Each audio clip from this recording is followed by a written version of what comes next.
The announcement of a North American tour in 2026, which would represent the band's first gigs in 11 years, came as a surprise to Rush's fans on Monday morning.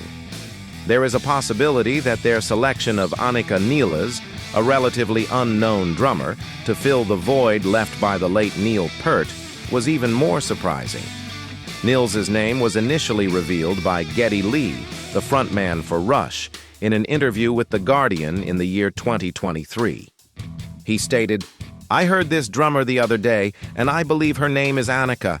In my opinion, she was fantastic when she was a part of the most recent Jeff Beck tour." The information of how Nilles became Rush's new drummer was disclosed by Lee during a press event that took place on Sunday evening, October 5th, at the Rock and Roll Hall of Fame in Cleveland. "My bass tech, Scully, was working with Jeff Beck and he was on tour," began Lee.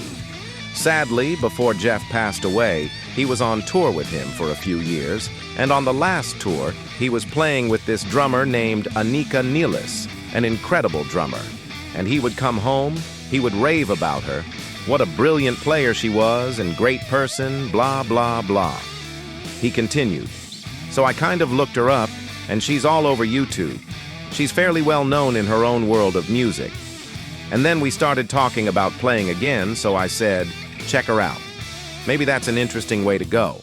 And so one thing led to another, and when we made the decision, we wanted to see if it would work.